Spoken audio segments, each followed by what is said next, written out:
better kung Fred rin ang katapat na ito. So sagutan ang naging draft natin, nakuha ng Aurora Hunters yung sustain na gusto nila para sa Kimi and para sa Harit. They have a Kalea and Esmeralda. Pero sapat ba yung kunat na yon para tagal? Lahat sila may chance pwede ma-extend ang laban na ito. Pero officially, we welcome you sa Game 1 on the Best of 7 Grand Finals ng Onyx 9 Lives at Aurora Hunters. Pasok muna tayo sa Land of Dawn. Well, para sa pangarap, sa dalawang pupunan na to, malayo ang hinugot ng dalawang teams natin since season number 4.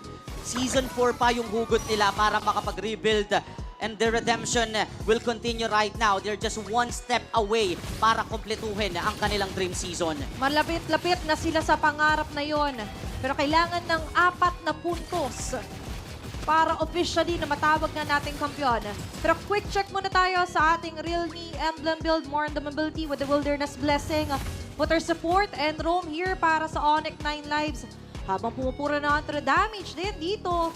Aurora Hunters, yun yung expect natin here for Eska po. He wants to slowly, hindi nga slowly, build up fast items dito.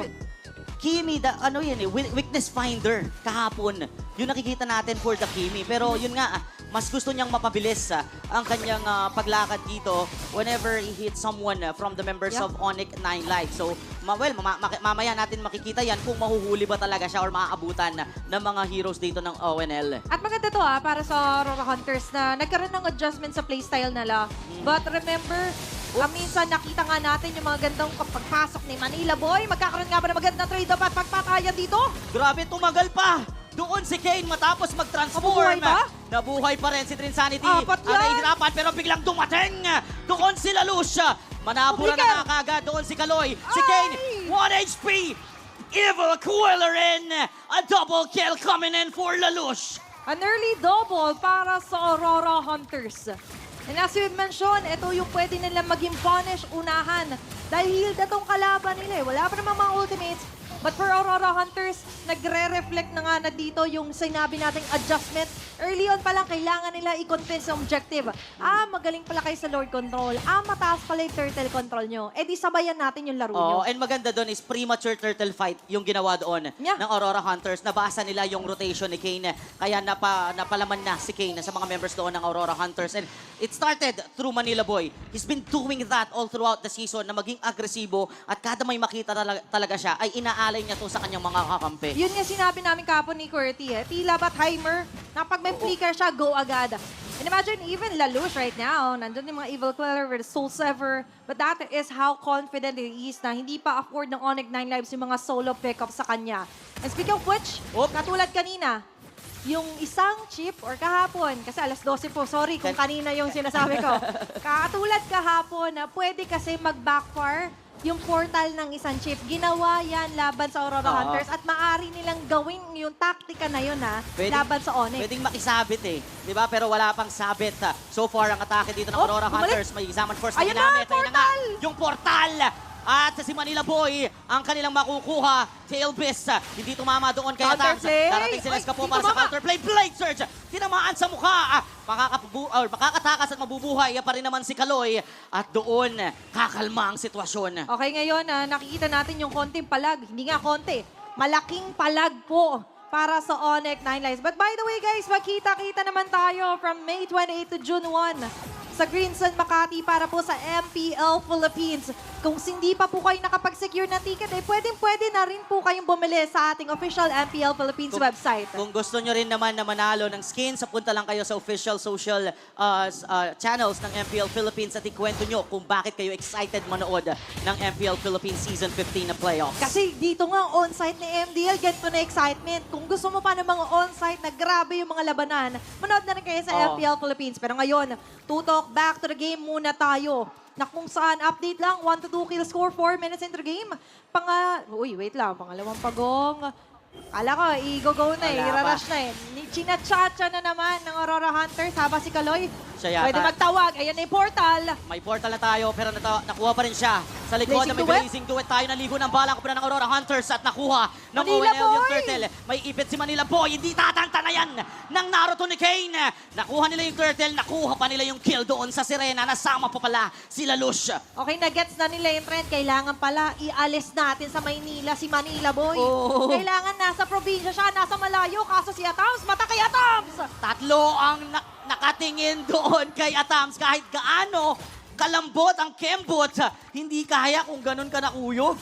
And pag binaliktad mo yung Atams without the S, mata. Minamatay. Minamata na talaga siya. And remember, Atams has the capability to be a hero.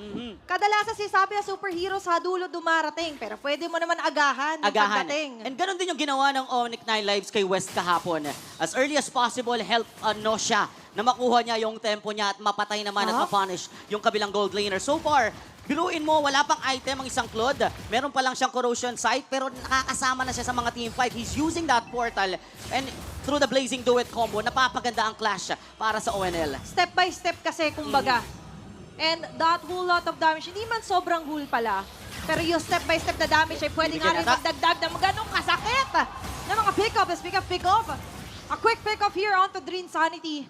Pero para sa Aurora Hunters, parang kalma muna, hindi ba nila ipipilit? Lansu medyo bumababa dito, Akala natin is yung team fight, yung advantage ng shortcut. Pero mas nakakatakot ang shortcut sa mga microng ganun.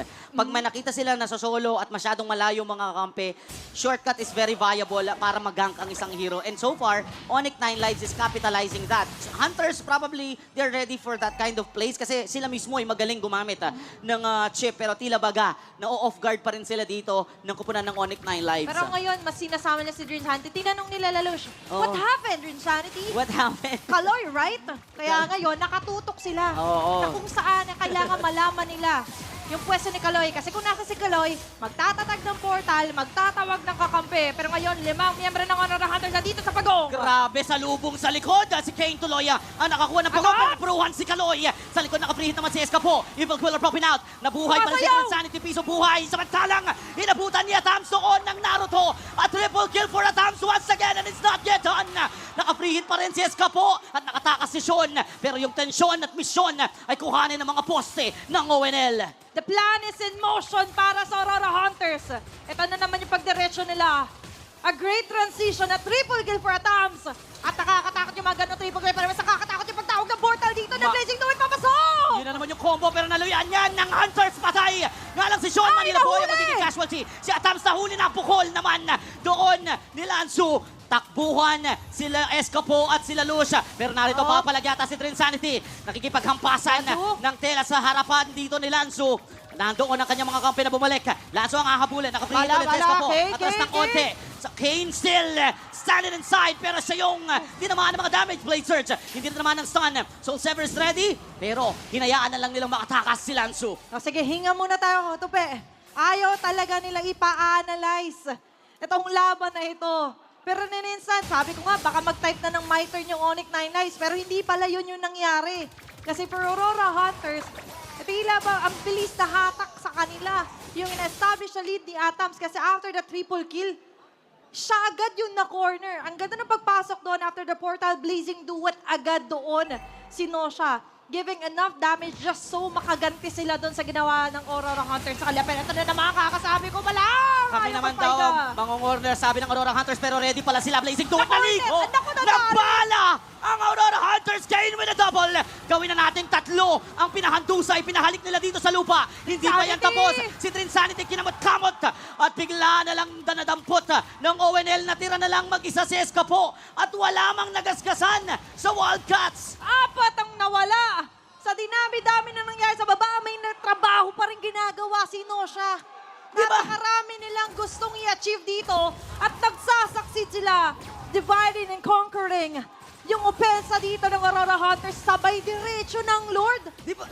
Well, maximize talaga yung portal doon eh. Kasi pagkatapos na mag-blazing duet, hindi siya mag-overstay. Pag nakita na nandun pa yung portal para bumalik, babalikan niya yung lane niya. At doon sobrang nahihirapan ng Aurora Hunters kasi 2 birds with 1 stone ang atake. Atake na naman, Tsunami Slam si Manila Boy. Kaloy. Ang kukuha doon ng isa pero hindi nakadikit ang kanyang mga kakampi. Lanzo aabante.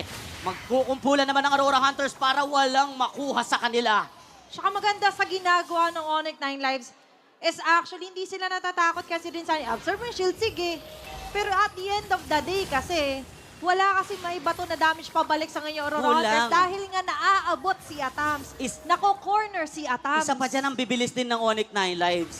Di ba, mabilis silang makaabot sa likod. And mabilis nilang mailagan yung aerial dominance ni Escapo. Sobrang dulas, malapusa yung galaw eh. Ganon talaga yung mga musang eh. Oo. Di ba mahirap ng patayin na madulas Op. pa. Dudulas na naman Pinaulan si na ng Nosha sa kanyang mga bala. bala. May knock-off with the title strike para makansel yung Blazing Matakas. Duet. Pero duguan si Trin Salis Si sa may backline. Ito na naman si Kain! Pinalibag pa loob. Tumikit naman sa kanya si Lanzo para mabuhay. Pero nakuha pa rin niya si Escapo bago siya pumanaw. Wala na si Kane. Si Atams nga lang Depensa. natamaan. Art of Thievery for Nosha. 2 members down for Aurora Hunters including those gold lane and mid lane na source of damage pa naman nila. Kaya patuloy na matapos. abanti ang ONL. Okay, lilipat ang atensyon dito Uy, ng sakit. Onyx 9 Lives kaso medyo masakit na dito sila Lalush. Manila Boy, nag-dive in. Ando na nga lang din ang title strike but instead, na-shutdown pa ni Lalush doon. Medyo Sino siya? namali ng ikot at napalalim that time. Ang ONL sa kagustuhan niyang protektahan si Lanzo.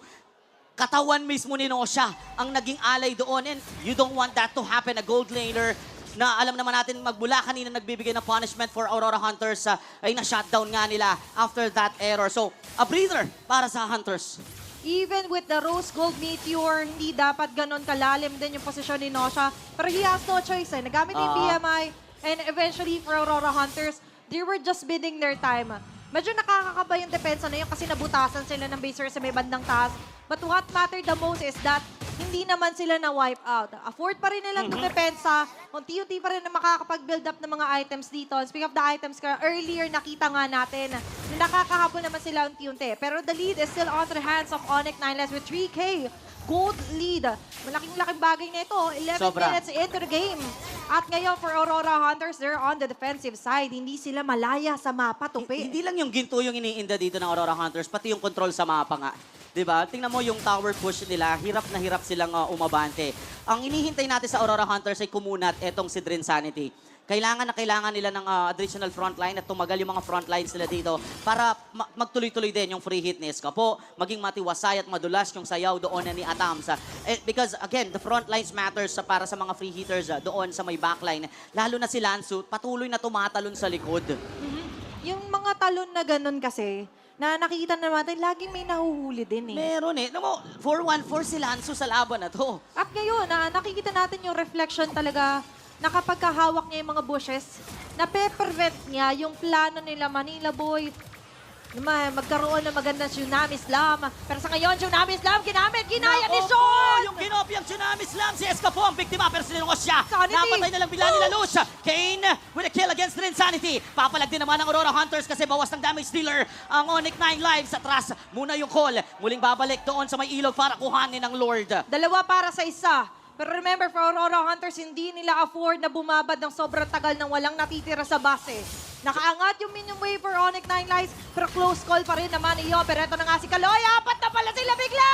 Grabe, sisilip lang sana si Manila Boy, pero nakagamit pa rin siya ng tsunami slam na burst down. Nakaligtas. Pero nakasayaw si Atams. Si Kane na nga habulin. Naipit si Kaloy! Nako po, tinamaan nila Luz with the Blazer, Soul Sever. Sean ngayon ang kanyang pupuntahan, pero biglang nalito doon sa Terrify. Atras ang call with the Blazers out. Kita mo yung juggle na meron yung Aurora Hunters. Take note, 3 sila na humahabol. So members ng Onyx 9 Lives, 2 were left to defend for their base.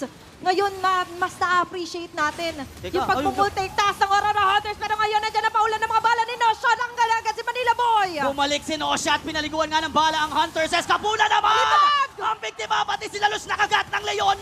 A double, Insanity and na lang. Lanzo secures the kill. Si Trin na lang ang mag-isa. Nilinis ni Kane ang mapa. Ubos ang Hunters. A triple kill for Kane. Endable ba tong game number 1 to pay? Mukhang hanggang dito na lang ang game number 1 ng Aurora Hunters. At ang magtatantos sa kanilang pagtutuos ay ang Onyx 9 Lives. First game win sa ating Grand Finals para sa Onyx 9 Lives. Ganun nga.